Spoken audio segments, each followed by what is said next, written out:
तो फिल्म की शुरुआत होती है डेबी नाम की एक लड़की से, जिसे अपने घर की सफाई करते हुए एक ओइजा बोर्ड मिलता है, जिसे देखते ही उसे अपने बचपन के दिन याद आ जाते हैं, जब उसने अपनी फ्रेंड लेन के साथ मिलकर इस ओइजा बोर्ड के साथ खेलना शुरू किया था। बचपन में डेबी ने अपनी फ्रेंड लेन को बताया था कि इस ओइजा बोर्ड के ज़रिए स्पिरिट से कॉन्टैक्ट किया जा सकता है और इस गेम को एंड करते हुए हमेशा गुड बाय बोलना ज़रूरी है। अभी वो इस बोर्ड को देख ही रही थी कि उसे लेन की कॉल आ गई। लेन से मिलने से पहले उस ओइजा बोर्ड को उसने जला दिया और ख़ुद बाहर आ गई।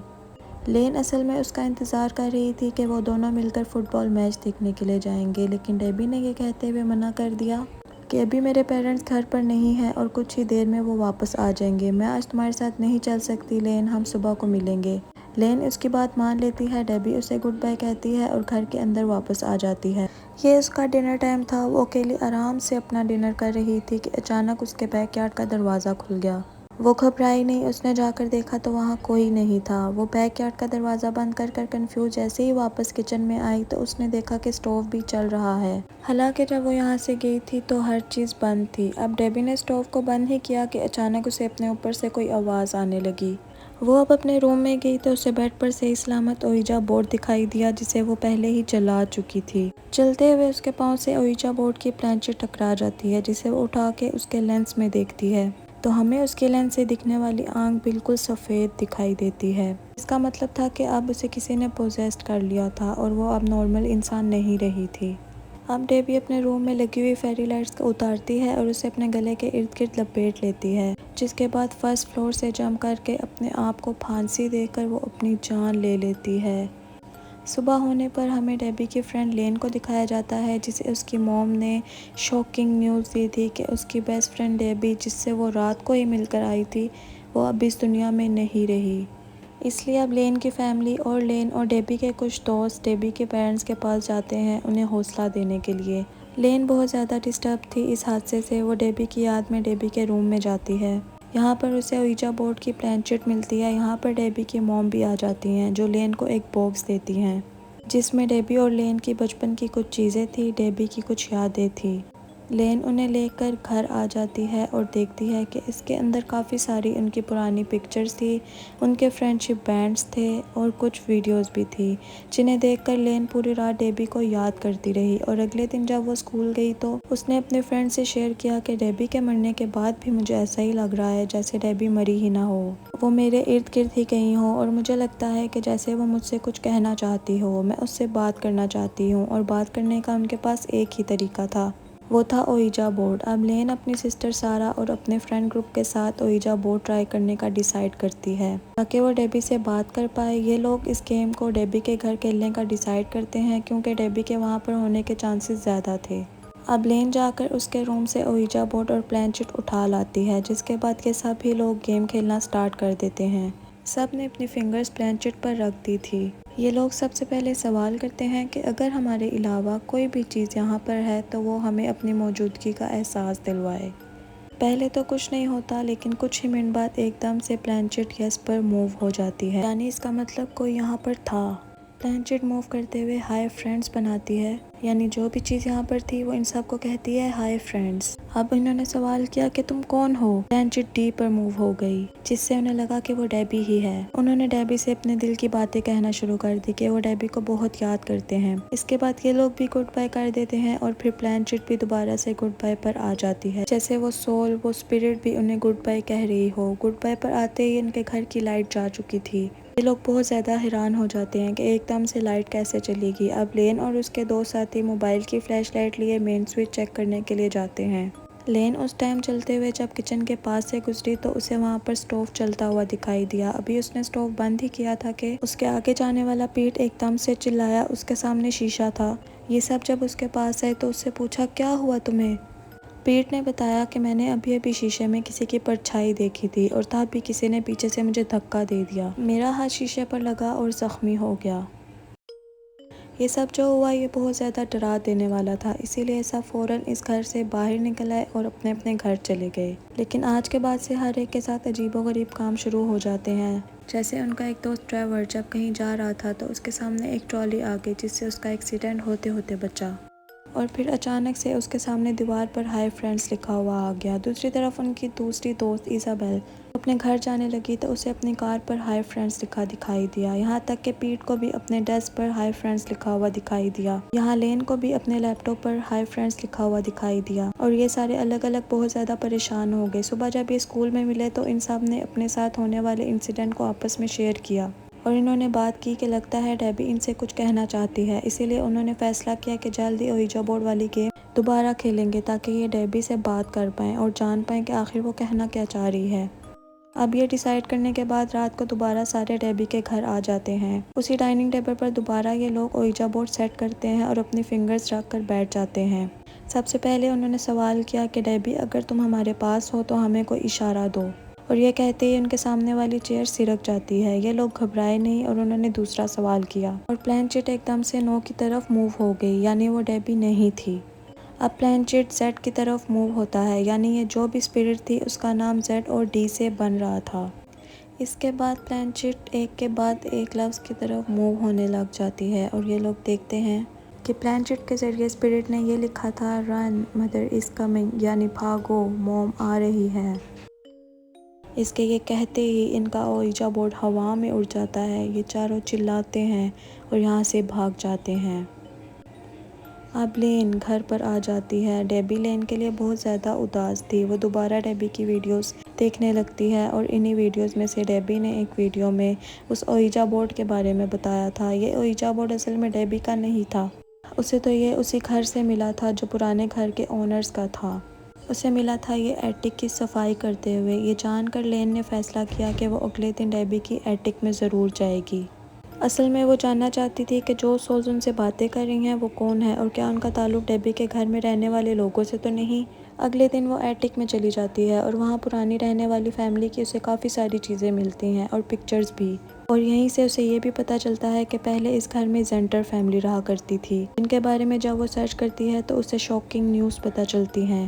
उस फैमिली में 3 औरतें थीं, एक मदर और 2 बेटियां, जिसमें से एक का नाम डोरिस और दूसरी का नाम पोलिना था। यहाँ पर जो कुछ भी हुआ था वो बिल्कुल नॉर्मल नहीं था। छोटी बहन डोरिस एक अजीब तरीके से उस घर से गायब हो गई थी और पूरी दुनिया से आज तक उसका कोई सुराग नहीं मिला। जबकि उसकी बड़ी बहन पोलिना, उसे उसकी मॉम के मर्डर के जुर्म में गिरफ्तार कर लिया गया था और जब उसे रिहा किया गया तो उसे मेंटल हॉस्पिटल में छोड़ दिया गया। अब लेन पोलिना से मिलने का फैसला करती है ताकि वो जान पाए कि आखिर इस घर में चल क्या रहा है। वो पोलिना से मिलती है और उनसे ये जानने की कोशिश करती है कि इस घर में ऐसा क्या है जिसने इनसे बात की। तो पोलिना ने अपनी फैमिली का बैकग्राउंड बताना शुरू किया कि इसकी मॉम असल में ऐसे ही कुछ स्पिरिचुअल रिचुअल्स किया करती थी जिनसे वो स्पिरिट से कांटेक्ट कर पाएँ। एक वक्त में वो सिर्फ अपने हस्बैंड से ही कांटेक्ट करना चाहती थी, लेकिन बाद में उन्होंने ये अपना बिजनेस बना लिया। इन्हें एक ऐसा मीडियम चाहिए था जो स्पिरिट की आवाज़ें उन तक पहुंचा सके। इसीलिए इसकी मॉम ने डोरिस को, यानी अपनी छोटी बेटी को, स्पिरिट के साथ कनेक्ट कर दिया और फिर स्पिरिट्स उसकी आवाज़ लेकर बोलने लगे। स्पिरिट्स की आवाज़ें पहले तो इसकी मॉम की बहुत मदद करती रही, लेकिन फिर एक दिन ये आवाज़ें कंट्रोल से बाहर हो गई। इसकी मॉम जब इन आवाज़ों पर कंट्रोल नहीं ला पाई तो उन्होंने डोरिस के होंठ ही सी दिए ताकि डोरिस कुछ बोल ही ना सके और इनका स्पिरिट से कनेक्शन बने ही ना। लेकिन इनके ऐसा करते ही वहाँ बहुत कुछ गलत हो गया। डोरिस अजीब तरीके से गायब हो गई और आज तक उसका कुछ पता नहीं चला। अब पोलिना लेन को बताती है कि तुमने वो ओइजा बोर्ड यूज़ किया है, इसीलिए तुम्हारा और डोरिस का एक कनेक्शन बन गया है। हो सकता है कि तुम्हें डोरिस की लाश मिल जाए जो बाकी सबको नहीं मिली। अब पोलिना लेन को अपने घर में बना बेसमेंट का एक कमरा बताती है जो कि खुफिया था और किसी को भी उसके रास्ते का नहीं पता था। पोलिना को लगता था कि उसकी बहन की लाश वहाँ हो सकती है। पोलिना बताती है कि इन सब को ख़त्म करने का बस एक ही तरीका है कि तुम जाओ, डोरिस की लाश को ढूंढो और उसके होंठों को खोल दो। वो आज़ाद हो जाएगी और तुम सब भी इन सारी चीज़ों से आज़ाद हो जाओगे। लेन घर आकर ये सारी बातें अपने दोस्त को बताती है। सभी लोग जो डरे हुए थे वो अपने आप को किसी मुश्किल में नहीं डालना चाहते थे, इसीलिए उन्होंने फ़ैसला किया कि वो पोलिना के कहे के मुताबिक डोरिस की लाश को ढूंढकर उसके होंठ को काट देंगे ताकि सब दोबारा से नॉर्मल हो जाए। अब लेन की बहन सारा, ट्रेवर और पीट चारों डेबी के घर के अंदर उस बेसमेंट में चले जाते हैं। जिसका पॉलिना ने बताया था। इस बेसमेंट में जाते ही इन सब के साथ बहुत अजीब होता है। बेसमेंट के अंदर जाते ही लेन के अलावा सब के ऊपर किसी ने हमला कर दिया और सब बेहोश हो गए। ये असल में डोरिस की मॉम थी, उनकी भी मौत यहीं पर हुई थी। लेन अब इस लेडी से बचते हुए आखिर उस जगह तक पहुंच जाती है जहां पर डोरिस की लाश थी। उसके होंठ अभी भी सिले हुए थे। लेन ने जल्दी से उसके होंठों को काट दिया और यहाँ से उसकी मदर की सोल आज़ाद हो गई। इस दुनिया से ही चली गई अपनी सोल्स वाली दुनिया में। एक मुसीबत तो ख़त्म हो गई, लेकिन ये नहीं जानते थे इन्होंने एक बहुत बड़ी मुसीबत मोल ले ली। डोरिस के होंठ काटते ही अब डोरिस की सोल को आवाज़ मिल चुकी थी। अब वो और भी ज़्यादा ताकतवर बन चुकी थी, जिसका अंदाज़ा इन्हें उस टाइम तो नहीं हुआ जब पीट को डोरिस ने पोजेस्ट करके उसके होंठ सी कर बिल्कुल उसी तरह जैसे उसके सिले हुए थे उसके बाद मार डाला। अब लेन ये बात जानते ही जल्दी से पॉलिना के पास जाती है उससे पूछने के लिए कि ये सब हो क्या रहा है। जैसा उसने कहा था उसके मुताबिक उसने सब कर दिया था, उसके बावजूद भी उसका एक दोस्त कैसे मर गया और बिल्कुल उसी तरह उसके होंठ क्यों सिले हुए हैं जैसे डोरिस के सिले हुए थे। और तब भी पॉलिना उसकी बात सुनकर पागलों की तरह हंसने लगी और उसने कहा कि मैंने तो तुम्हारे साथ बस एक खेल खेला था। अपनी बहन को छुड़वाने के लिए तुमने उसका मुंह खोल दिया, जिससे वो आज़ाद हो गई और अब वो आ रही है तुम सबको मारने के लिए। लेन बहुत ज़्यादा परेशान हो गई थी, वो तो बुरी तरह फंस चुकी थी पॉलिना की बातों में। टेंशन में वो आकर अपनी बहन सारा से सब कुछ डिस्कस करती है और ये लोग अपनी ग्रैंडमा से इस चीज़ों का हल मांगने के लिए चले जाते हैं। सबसे पहले वो अपनी सारी स्टोरी ग्रैंडमा को बताते हैं कि किस तरह ये सब स्टार्ट हुआ था, लेकिन अब ये लोग बुरी तरह फंस चुके थे और इन सब की जान खतरे में थी और ये इन सारी चीज़ों से निकलना चाहते थे। ग्रैंडमा बताती है क्योंकि उस ओइजा बोर्ड और डोरिस की बॉडी का ताल्लुक है, तो ओइजा बोर्ड और डोरिस की बॉडी एक साथ चला देने से ये सारे कनेक्शंस ख़त्म हो जाएंगे और तुम लोग आज़ाद हो जाओगे। सब कुछ नॉर्मल करने के लिए दोबारा सारा, लेन और ट्रेवल एक मिशन पर निकल जाते हैं। ये लोग डेबी की बेसमेंट में आ गए थे अपनी ग्रैंडमा का कहा हुआ काम करने के लिए, लेकिन यहाँ जाते ही डोरिस ने सबसे पहले ट्रेवर को पोजेस्ट कर लिया और उसको मार दिया, जिसके बारे में पहले लेन और सारा को पता ही नहीं चला। वो तो ओइजा बोर्ड को लेकर पहले नीचे गए। अब लेन फर्नेस चलाने लगी थी ताकि वो डोरिस की डेड बॉडी और इस ओइजा बोर्ड को एक साथ जला सके, लेकिन पीछे से हमें दिखाया गया कि डोरिस ने सारा को पकड़ लिया था। वो उसे उस खुफिया कमरे में ले जाने लगी थी जहां उसे मारा गया था। वो अब सारा के होंठ सीने वाली थी, लेकिन इससे पहले कि सारा मर जाती या उसे कुछ हो जाता, लेन के जहन में एक आइडिया आया। वो यहाँ बैठ के ओइजा बोर्ड गेम खेलने लग जाती है, क्योंकि वो जानती थी कि इस गेम के जरिए आसपास के सोल्स को उनके पास आना ही पड़ता है। ये प्लान वर्क कर गया और उसके गेम स्टार्ट करते ही वहाँ डोरिस भी आ गई। डोरिस इस गेम को बंद करना चाहती थी, इसीलिए वो ओइजा बोर्ड की प्लानचेट को गुड बाय की तरफ लेकर जाने की कोशिश करती है, जहाँ पर लेन पूरी ताकत के साथ उसे ऐसा करने से रोक रही थी। एक इंसान की ताकत एक घोस्ट की ताकत से हमेशा कम होती है और तभी यहाँ पर उसका साथ देने के लिए आ गई उसकी दोस्त यानी डेबी की सोल। अब ये लोग दोनों तरफ से जोर लगाने लगते हैं कि प्लानचेट गुड बाय की तरफ ना जाए।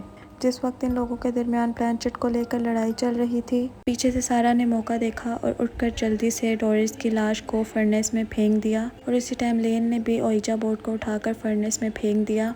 गेम ख़त्म किए बगैर ही उन दोनों के ऐसा करते ही एक साथ यानी ओइजा बोर्ड और डोरिस की लाश जलते ही डोरिस की आत्मा यानी डोरिस की स्पिरिट इस दुनिया से चली जाती है और ये लोग अब अपने मिशन में कामयाब हो जाते हैं। इन्हें बहुत ज़्यादा दुख था अपने 3 दोस्तों के मरने का।